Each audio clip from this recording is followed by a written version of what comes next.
Yes, everybody's here for the coins. This is me at City Hall. Everybody's here for the coins. Because the only God of this planet is the money. The only God in this planet is the money.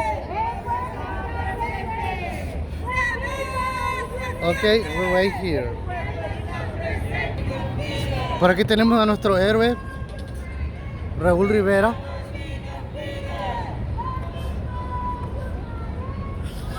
Ahí está nuestro héroe Raúl Rivera. Estamos lejos, pero estoy acá grabando. No lo vi. No lo vi. ¿Y qué hace por acá? ¿Qué hace por acá? Ok. Que te escuché tu voz, escuché tu voz.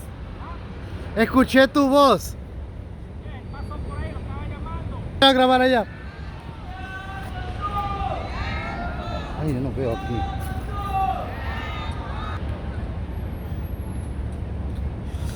This is City Hall.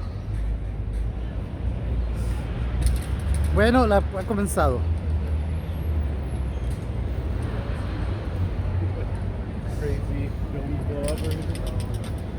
People are here because of the money, because God doesn't exist. God is alive. People have been lying for thousands of years that God exists. Hi. On Broadway or on Park Ave?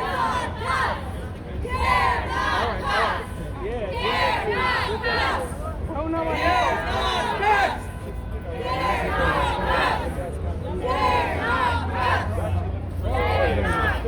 Oh, somebody love me.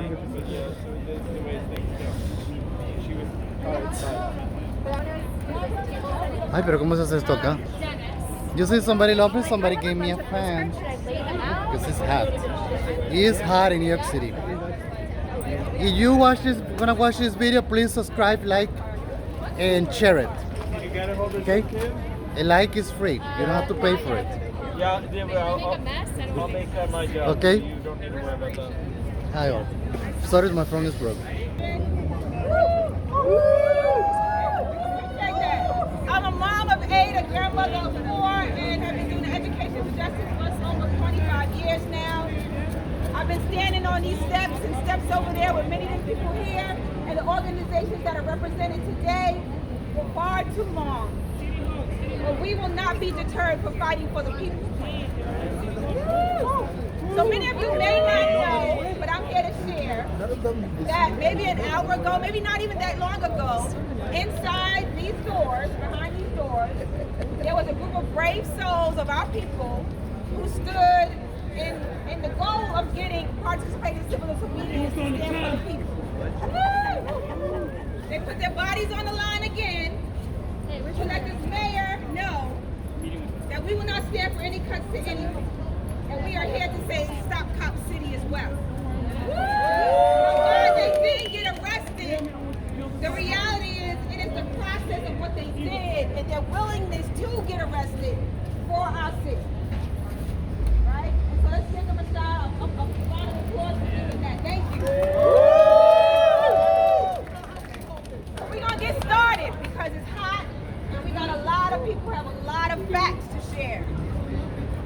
So Mayor Adams is choosing, once again, not the only mayor, but the rich and powerful over everyday New Yorkers. Is that right? From day one, he has cut essential services while giving a helping hand to his friends and wealthy donors. His corrupt administration, let me say that again, his corrupt administration, sorry, I want to make that clear, can no longer be trusted to deliver a budget that works for working families in New York City.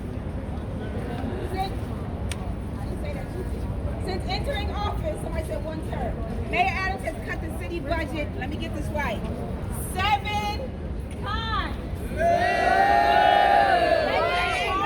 Making it harder for New Yorkers to get the services they rely on, everything from child care to libraries to food stamps. That does not sound like the mayor for the people. The rising cost of housing and child care is pushing working families out of New York City, especially Black and brown families. Unless we invest into essential public services, we will continue to see more and more New Yorkers leave the city and watch New York become a playground for the rich. Are we ready to let that happen? No! There's more than enough to go around. I'm going to say it again. There is more than enough to go around. The mayor has spreading the myth of austerity. We've been working and pouring New Yorkers against each other.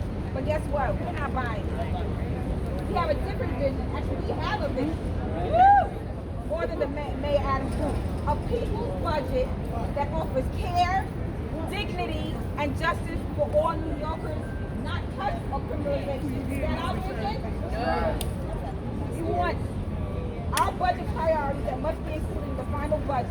Important to share this. Homes Now invest $2.5 billion over 4 years for affordable housing. Public education under Mayor Adams, our public schools have been decimated.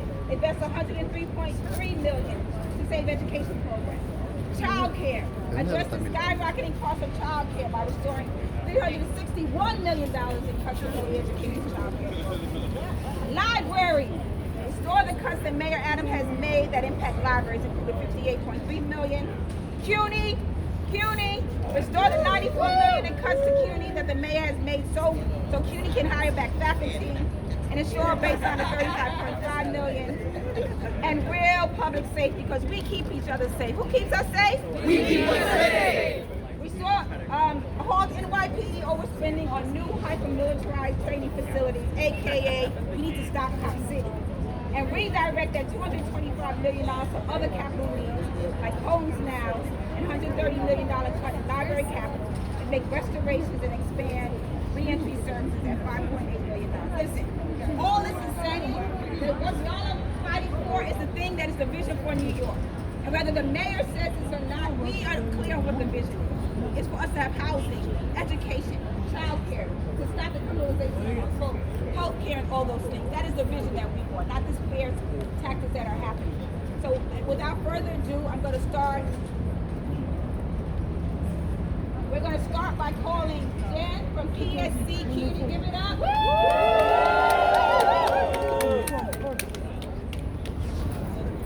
Hi, thanks so much. My name is Jen Gabori. I'm the newly elected first vice president of the PSC CUNY. This is my first rally as first vice president, and so glad and honored to be here with you today on the steps of City Hall. It is a real privilege to get paid to do the work that we are doing here, right?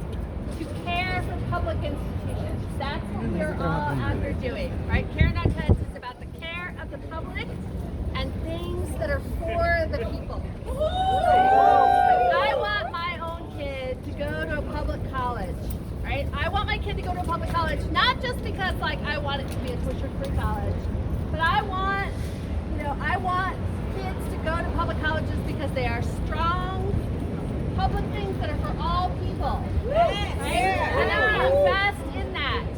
So at CUNY, it's not only for us about restoring the 7 budget cuts and $95 million that we have lost for faculty, but it is also a crisis in more than 835 staff positions that we have permanently lost in the last 5 years. People that have not been replaced. So what does that mean? What does that look like? It means that staff people are working really hard in places like registrar's office and advising offices and financial aid offices. And their colleagues have left because of cuts or because they are overworked.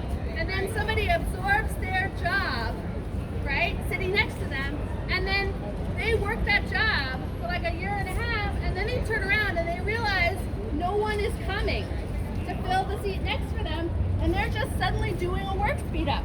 They're just suddenly doing 2.5 people's jobs. And what are they going to do? At my college, the financial aid department that pre-pandemic had 16 people and was considered vastly understaffed, in the last year had 6 people.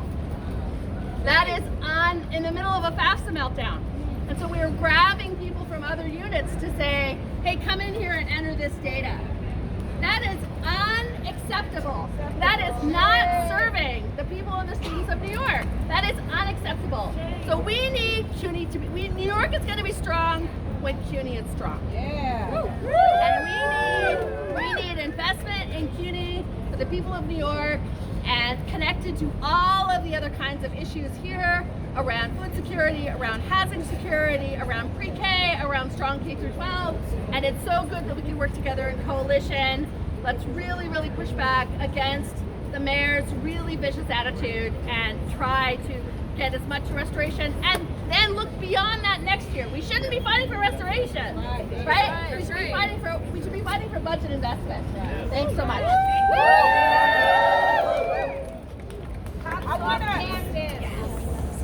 I want to capitalize on what was shared. We should not be fighting for restoration. We have played this budget dance long enough. We never get to transform what's happening in our areas because we are just fighting to get back to square one. That is not a budget that is transformative. It is regressive, right? So we have to make sure that this budget dance is over. We need to get rid of this killing us. Keeping it moving, I want to bring up Tom Shepard, AQE parent leader.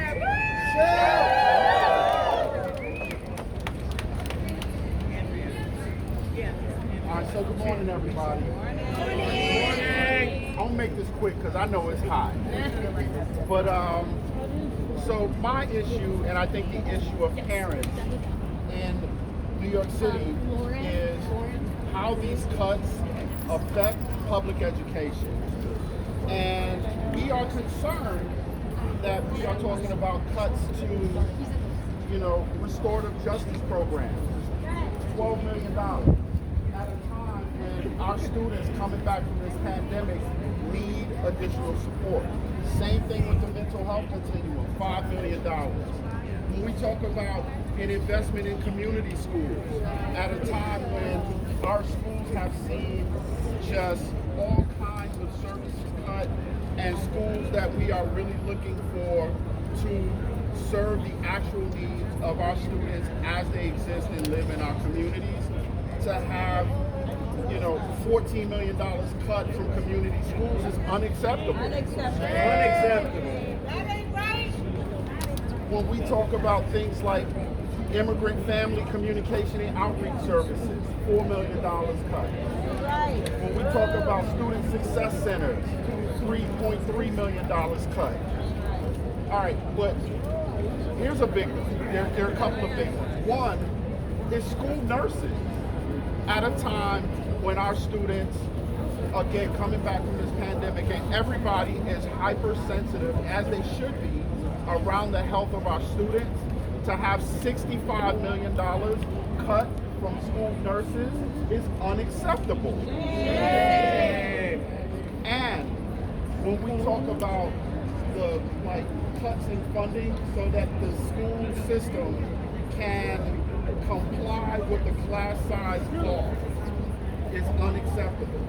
The last thing that I'm going to just add to this, well, there's also $400 million that we're talking about in cuts to child care and early childhood education. Unacceptable.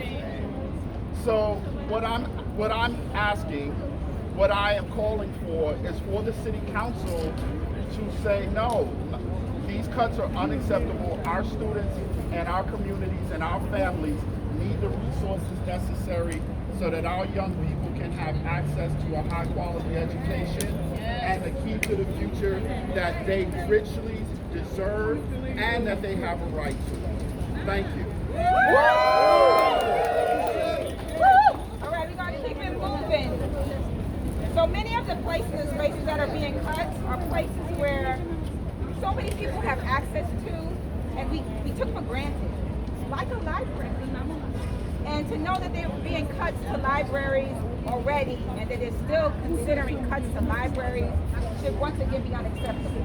So I want to bring up Lauren from Urban Libraries Unite to talk more about that. Thank you. Good morning. So I stand here and I look at all of these different organizations and all of the different services that are here today asking for funding restorations.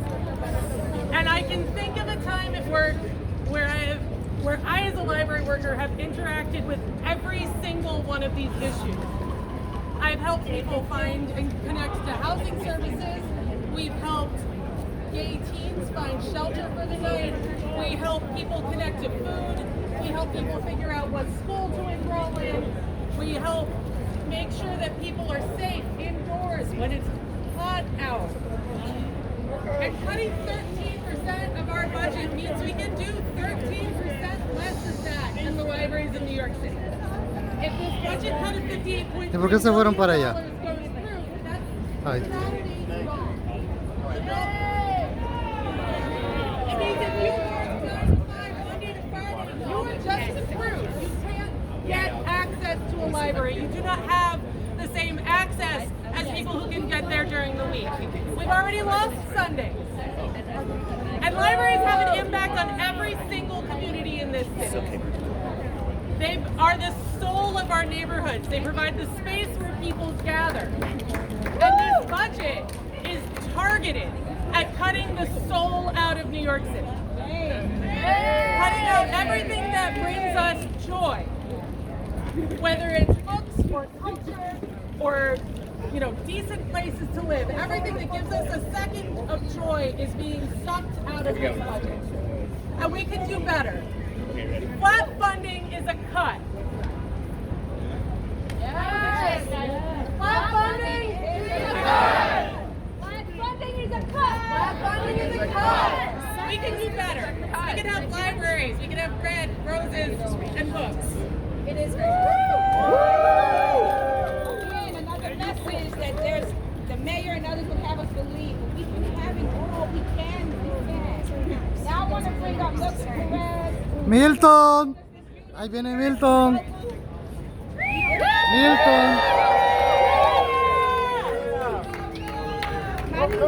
The people united will never be defeated. The people united will never be defeated. The people united will never be defeated. He wants a picture of the kid. My name is Milton Perez. I'm a member leader of Brooklyn, New York Homelessness Union. Ya quiere todo el I became spotlight. a homeless Ya quiere advocate todo el spotlight. while being in the shelter over 5 years. Basically, we're here representing a Home Downs campaign. After all these years, spending so many years in the shelter, I was lucky and got a voucher that I was able to get out. So now I'm technically housing insecure. The Home Now campaign is basically demanding the mayor and the city council to provide funding so people can get home now. People in shelters need homes now. People that are housed need help to stay in their homes right now. There's a lot of money, being spent. All kind of. If you go to the train station, you'll have 2 National Guards, 4 police officers, 4 private security. But then there's no homes, no money to help people stay in their house. That makes no sense. That makes no sense. That's not right. 6 people in total. 6 people in total. In the homelessness unit, we've been fighting for vouchers the past 5 or 6 years, trying to expand, trying to include as many people as possible, but we need funding to get that done. There's should be unlimited funding to have people in shelters, but there's no funding to actually get people housed. We need money to get people housed, not warehouse. The Home Down campaign will basically, we're basically demanding funding to serve low-income, affordable housing. Low income. Affordable housing can mean many things, but we need low income. We have people with low income and fixed income. Right now, I know many people, even though there's a heat wave, that keep their air conditioners off because they cannot afford the electric bill. That makes no sense. That is not right. So, El low income is $3,000 apartment. Plan, Brooklyn, New York Homelessness Union, to demand a Home Now campaign. People in shelters need to get home now. People that are housed need housing assistance right now. Thank you. What do we want? Budget justice! What do we want? Budget justice! When do we want it? Now! What do we want? Budget justice! When do we want it? Now! Fight, fight, fight! Housing is a human right! Fight, fight, fight! Housing is a human right! Fight, fight, fight! a human right. Fight, fight, fight. Housing is a human right. Fight, fight, fight. Housing is a human right. We gotta keep this moving. I know people are melting. Next, we want to bring Go, up from go. Run. Maria Gadragan, who will be talking about childcare.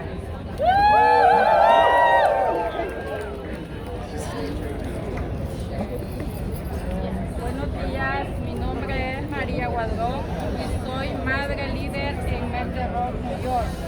People, be respectful. Somebody's talking.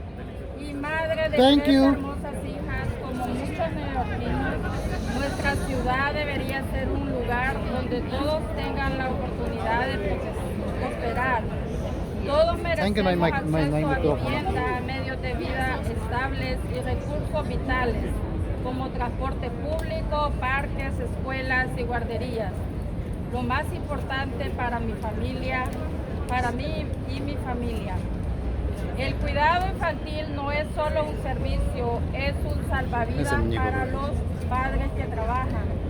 Nos permite mantener a nuestras familias mientras sabemos que nuestros niños están seguros y cuidados. Desafortunadamente, bajo la administración del alcalde Eric Adams, los servicios esenciales como el cuidado de niños se están viendo socavados. Debido a la falta de fondos, no hay suficientes guarderías y largas listas de espera.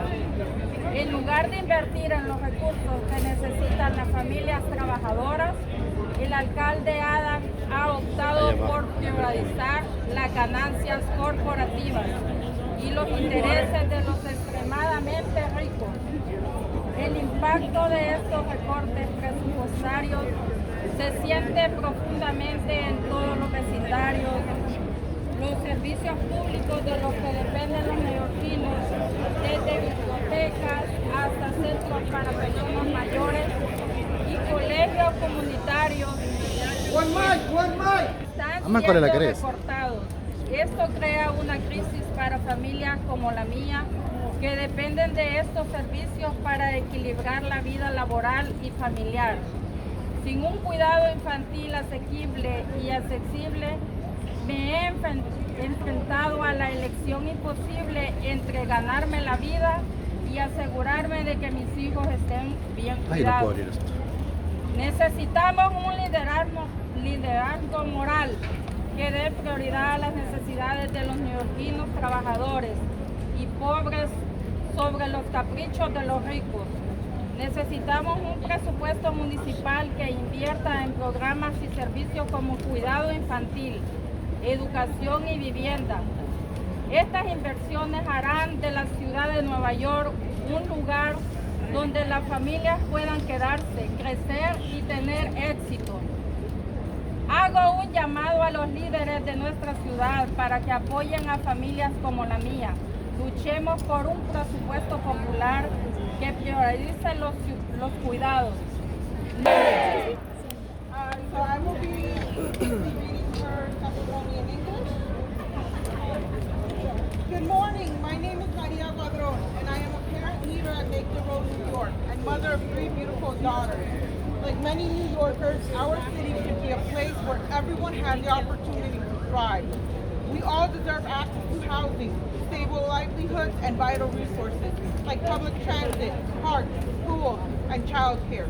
Most importantly, for me and my family. Childcare is not just a service, it is a lifeline for working parents. It allows us to provide for our families while knowing our children are safe and nurtured. Unfortunately, under Mayor Eric Adams' administration, essential services like childcare are being undermined. Due to a lack of funds, there are childcare deserts and long wait lists. Instead of investing in the resources that working families need, Mayor Adams has chosen to prioritize corporate profits and the interests of the extremely wealthy. The impact of these budget cuts is felt deeply in every neighborhood. Public services that New Yorkers rely on, from libraries to senior centers to community colleges, are being slashed. This creates a crisis for families like mine who depend on these services to balance work and family life. Without affordable and accessible childcare, I have faced the impossible choice between earning a living and ensuring my children a well-healthy care. We need more leadership that prioritizes the needs of working and poor New Yorkers over the whims of the wealthy. We need a city budget that invests in programs and services like child care, education, and housing. These investments will make New York City a place where families can stay, grow, and succeed. I'm calling on our city leaders to stand with families like mine. Let's fight for a people's budget that prioritizes care, not cuts. Let's ensure that every New Yorker has access to the resources they need to thrive.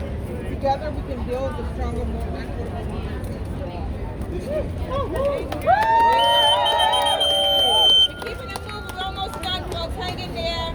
Anybody else need water, let them know. Now I want to bring up New York City Comptroller, the one and only Brad Lander. All right, you guys hot enough out here? We might have to turn up the heat a little more. All right, let's go. Care, not cuss. Care, not cuss. Care, not cuss. Care, not cuss. Care, not cuss. Care, not cuss. It is hot out here, but this crew is turning up the heat because we only have a few days left to land a budget that works for the people of this city. And I want to say thank you to the People's Plan for grounding us in these fights that really are about the pillars of what makes New York work, about affordable housing so our families can stay in New York and have a chance to thrive, about the child care and the public schools and CUNY that make it possible for our young people to grow and thrive. Some of you got to meet earlier in some of these protests a young woman named Yaris Lopez, who I've been talking about a lot this year. She was actually out with us on one of the rallies recently. Next mayor.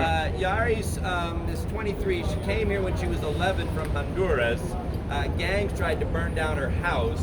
And so her mom walked here, across Mexico and through the Darien Gap. And when they got here, they were homeless because we don't have enough affordable housing in New York. And her mom took up with a guy who was abusive just because they needed a place to live. And Yaris came home one day to find her mom unconscious. But thankfully, at the Bronx Family Justice Center, she got connected with a lawyer from New York Legal Assistance Group who got them safety, who helped them find housing, and Yaris was, who helped them get asylum. And Yaris was so inspired by this lawyer that she said, you know what, I want to be an immigration lawyer. And she transferred to the Bronx High School for Law and Community Service, from which she graduated as valedictorian, like just a few minutes after arriving in this country. Just a couple of weeks ago, I got to see Yaris graduate from CUNY's Lehman College.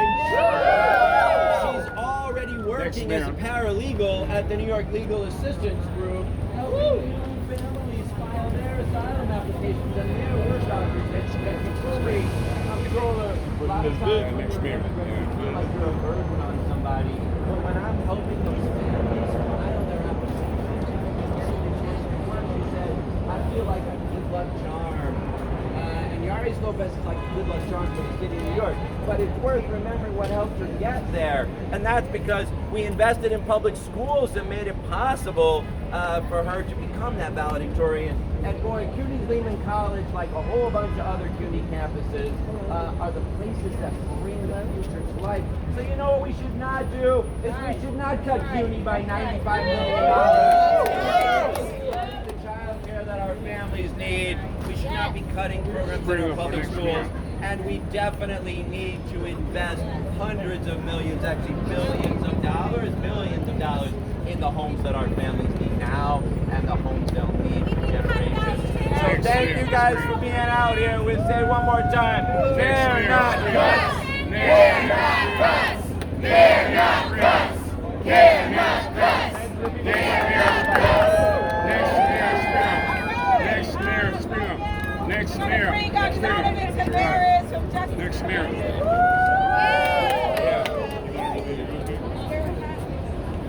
Yes. All right. Peace and good afternoon. My name is Donovan Tavares, and I'm a community safety coordinator at the Justice Committee, a grassroots organization that works with families who've lost loved ones to police violence and survivors of police violence. A city budget is a moral document that states where a leader's priorities lie. Mayor Adams has made it abundantly clear that his priority is to expand the size, scope, and power of the NYPD. And in order to achieve this, he is systemically gutting nearly every critical agency that actually exists to protect, serve, and support New Yorkers. What is also clear is that Eric Adams' practice of writing a blank check to the NYPD does not equate to increased public safety. In fact, under Mayor Adams, unconstitutional stop and frisk is at its highest since 2015. Police misconduct complaints have risen by over 51%. And fatal shootings by the NYPD are at their highest in a decade. Yet, the administration refuses to fire and discipline NYPD officers who kill and abuse us. The lack of discipline and accountability within the NYPD has reached crisis levels. And that is a public safety threat, especially considering that the Adams administration is trying to plant militarized police into every area of New Yorkers' lives. If we want care instead of cuts, we need to be fighting for care, not criminalization. If we want investment in our communities, we need a divestment from the NYPD so that resources from its bloated $11.9 billion budget can be redirected to our communities. This means eliminating NYPD mental health co-response teams. The case of Win Rosario, who was murdered by the NYPD in his own home while his mother pleaded with officers not to shoot, proves that the NYPD has no business responding to those in emotional distress. That $5.6 million budget saved from eliminating NYPD co-response teams should be used to increase community-based mental health services. It means cutting the NYPD's press and communications budget by at least 50%. The NYPD's Deputy Commissioner of Public Information's office is bigger than most police departments in this country. Public resources should not be used to spread misinformation and fearmonger to further criminalize our communities and shield abusive officers. This will result in at least $5 million that can be redirected toward our communities. This means instead of hiring yet more school police, that $96 million would go toward restorative justice programs and mental health services in our schools. And instead of spending $225 million capital dollars on a New York City cop city, put that money toward libraries, green spaces, and affordable housing. Listen, anything short of divesting from the criminalization of New Yorkers so that there can be real investment in critical agencies and non-police safety alternatives is a danger to New Yorkers and a waste of our money. That's right. We are here today, organized in this heat, calling on the City Council to use all of its resources and firepower to ensure that New York's fiscal year 25 adopted budget is one that is reflective of the people and our demands. Thank you. All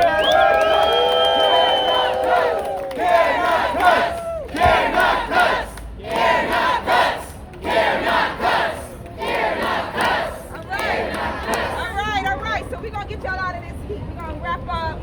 I'm looking for Zara. She's going to be coming here soon. Okay, she's coming here. I see her moving. The message is clear. The people have spoken. When I say I've been on this desk for 25 years, hearing many of the same things, except how bad housing has been, it is, tells me that we were right the whole time.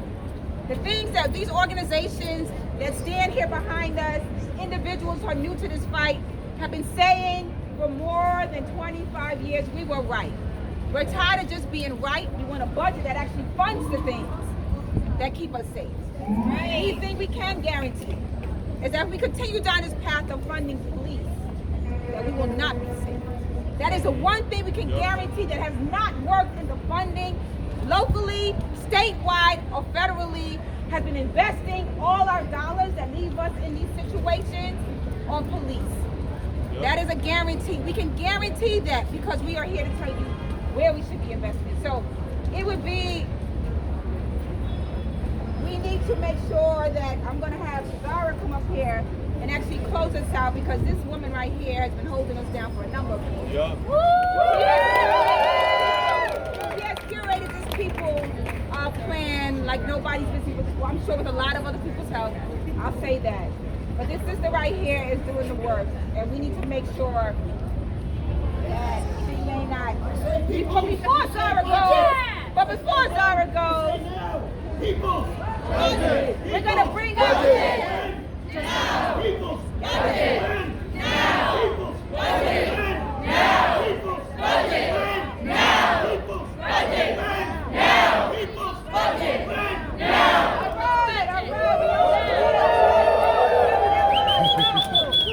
Before we get to Zara, we want to make sure we bring up one of our champions and our warriors in the city council, Alexa Aviles.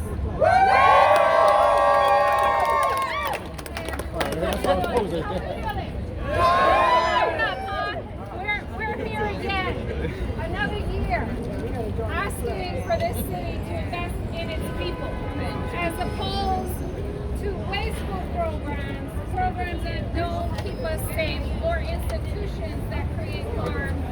We are asking again, this mayor, to invest in our people, to invest in housing, to invest in education, to invest in early education, to invest in community, to stop wasting dollars on things that harm us, like Rikers, things that harm us, like this top city. We know what works. We know housing works. We know employment works. So let's do it again. Let's keep it focused. We are here to have our dollars invested in our people, to have them invested in vulnerable people, because when they do well, it's all around the city. We do not leave anyone behind. We do not leave our people behind, and our people are people who struggle no matter what. Whether they are differently able, or they have been here for 5 minutes, or they have no food, or they are struggling with mental health crisis, they are us. They are us. This budget is for us. So pass this budget. Much love to you. All right, we got another warrior in the city council. We want to hear their voices as we're asking them to do right. And they have been. I want to bring up Council Member Sandy Nurse.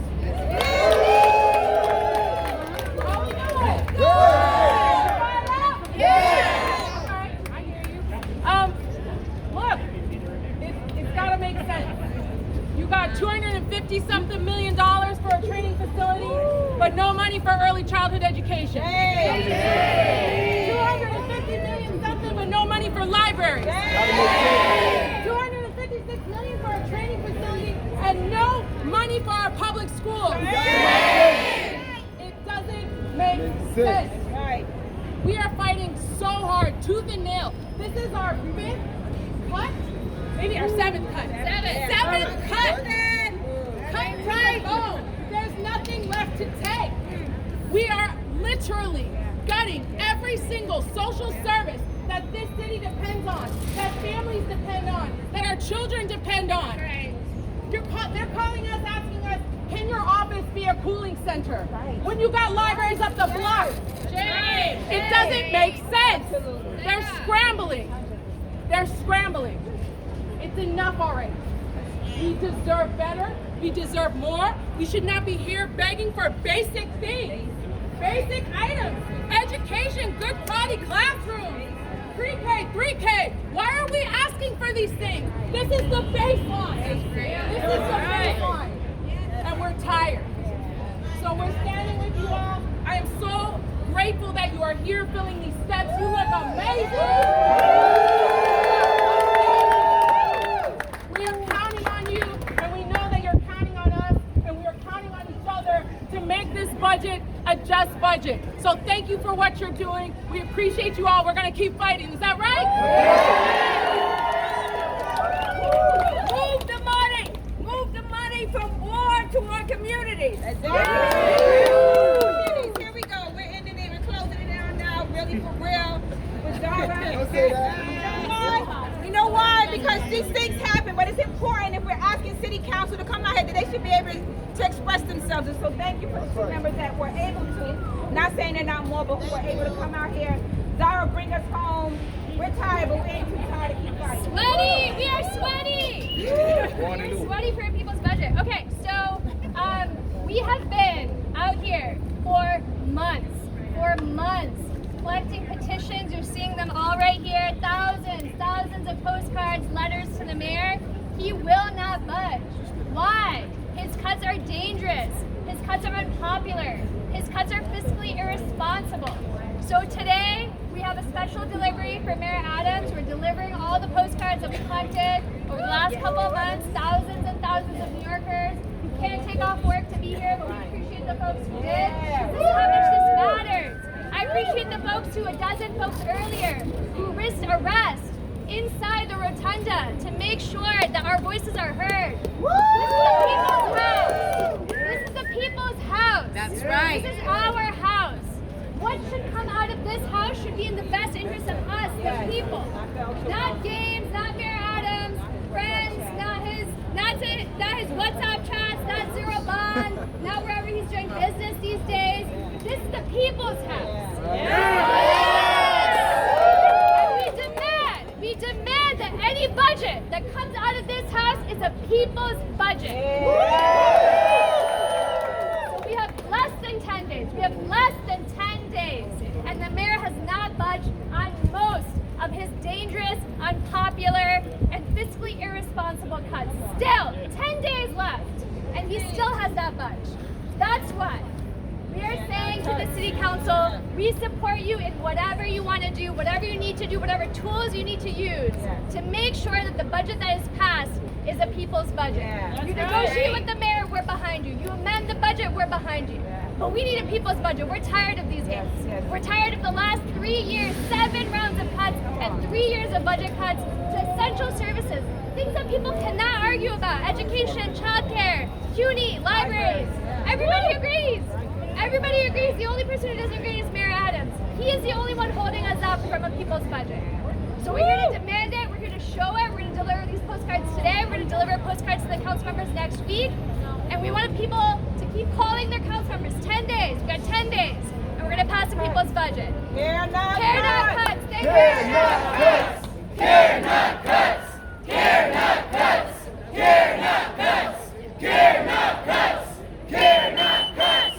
Care not cuts. Care not cuts. Last thing. Thank you to all the orgs who came out. Yes, really important, and it's really important to name them. If anybody at the end, just give me a shout out, because if we can celebrate folks at the Tonys and the Emmys, we can celebrate you warriors for sure.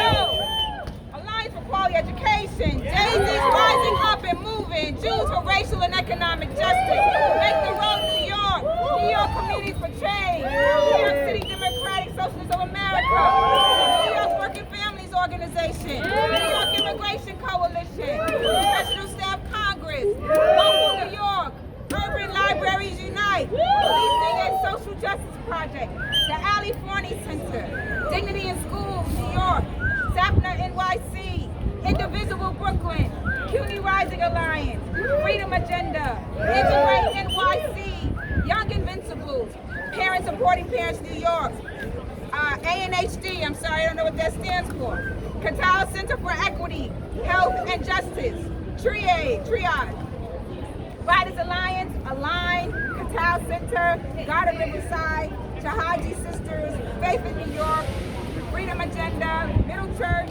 Citizens Committee for Children of New York, Right to Counsel, New York City Coalition, Housing Works. Did I forget anybody? Justice Committee. I said Justice Committee. I say it again, Justice Committee. One more champion, you guys. Sorry, we gotta invite Councilmember Lincoln. Don't say No more cuts! No more cuts! No more cuts! No more cuts! No more cuts! No more cuts! Ever since Eric Adams came into office, he said one move and only one move. That is to cut and cut and cut the essential services that keep our communities healthy and safe. It is damn wrong what Eric Adams is doing to the city of New York. He has implemented 7 rounds of budget cuts, multiple rounds of hiring freezes. Our communities can't take it anymore. And this coalition standing with us today, the People's Plan and the incredible organizations that comprise it are going to fight with this city council to make sure that we restore 7-day-a-week library service, that we restore early childhood education, that there are no more layoffs in the parks departments, that our cultural institutions get the funding they deserve, and that our affordable housing investments finally happen. Homes now, homes for generations. This is what our communities demand. This is what our communities sent us here to do, and this is what we are going to fight for. We deserve a just budget. Eric Adams is going to be running for re-election on this budget. He's gonna win too. I walk around my district, I go to And he's community gonna events win every too. day, and my neighbors, my constituents, they can't understand what is He wrong deserve with it. this man. Why does he keep cutting our neighborhood budgets? Why does he keep cutting our essential services? Why does he keep defunding our schools and our libraries and our parks? What is wrong with Eric Adams? Shame! This is his last chance to tell voters, to tell the people of New York City that he gives a damn, that he actually cares about our communities. This is his last chance to make the investments that we need and deserve. Let us fight together for 10 more days for a just budget. Let's make it happen. Right. Council members are coming out. I want to bring up Deanna Sanchez. Give it up. Council member, council member. All right, it's hot. It's hot. Y'all been here for a while, but the only thing I wanted to come and join and just repeat is that I'm here for the housing budget. All right, we need to increase the housing budget. We need homes now, homes for generations, because otherwise New Yorkers cannot stay in the city that they built, in the city that we make great, all right? So that's all I'm going to say because it is hot, but I'm Deanna Sanchez. I'm the chair of the City Council's Committee on Housing and Buildings. I'm a new mama. I'm a pregnant mama. We need 3K. We need these restorations to education, and we need a fully funded housing budget. Thank you.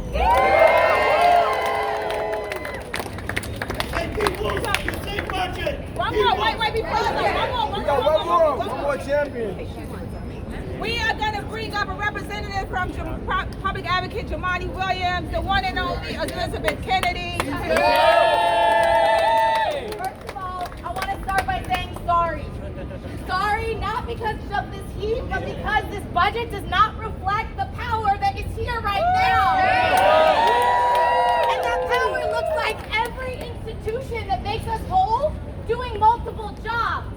Our libraries are places for our families to learn, but they also are shelter when we have natural disasters. They also are heating centers in the winter. They also are cool places in the summer. Our schools. We are sorry because our schools are places for medical care. They are places for restorative justice, to solve conflict well between students, educators, and families. What we know works. They're also the places where we understand needs in community like housing. Our homes are places to make us whole. There are places to be seen and heard. There are places that allow us to live the lives that we deserve and that we know we need. All of these things are on the chopping block, and we are here today to stand in our power and to say, no more cuts. We need this budget to reflect us. Am I right? No more cuts. No more cuts. We need no more cuts. We need a people's budget. We need a people's budget. We need a people's budget. Thank you very much. We need a people's budget. Now I'd like to bring up Councilmember Youssef Salar. Thank you, brother. Thank you. Good joining us, man. Hello. Y'all see it? The people have spoken. Yeah. I didn't study politics. Come on. I was run over by the spike wheels of justice. Yeah. And so my vision and my viewpoint is very, very unique and different in that when the people speak, I know that as an elected official now, I have to carry all of your voices into the halls of power in order to magnify it and let everyone know what's at stake. So I'm standing in solidarity with you all. Salam alaikum to everyone who is Muslim. May the peace, mercy, and blessings from the owner of all peace, mercy, and blessings be upon each and every one of you. That is what we say. And I want y'all to know, no more cuts. Yeah, No more cuts. No more cuts. No more cuts. No more cuts. No more cuts. No more cuts. No more cuts. we did it! Atheist Day is May 23rd, don't forget that. Atheist Day and Blasphemy Day, September 30th, Blasphemy Day. Oh, so Thank you. my understanding is that this is not even all of us. You know, they were slow walking us in because we woke them up with a little civil disobedience today. Come up this morning. So this is more, we are multiplied and magnified by just the bodies that are here, so thank you. We are done, but we are not done. Because we still are demanding what? Care not cuts! Care not cuts! Care not cuts! Thank you,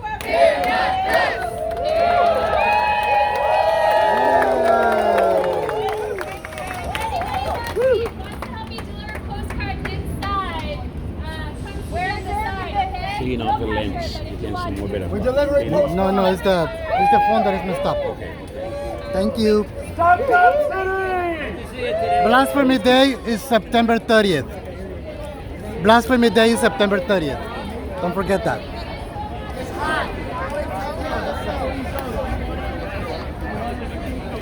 ¿Dónde está la señora esa? Hi.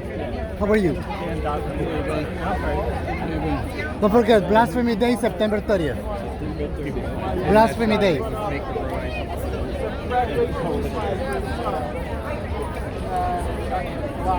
Can you just get a couple of photos? You want to get like some individual photos? I'm not sure we're gonna have time. I'm gonna keep an hour and a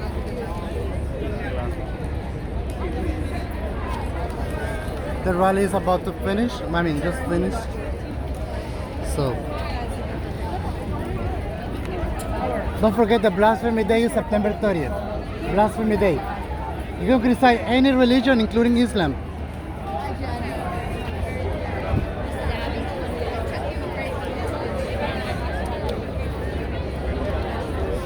These are the people that control the government.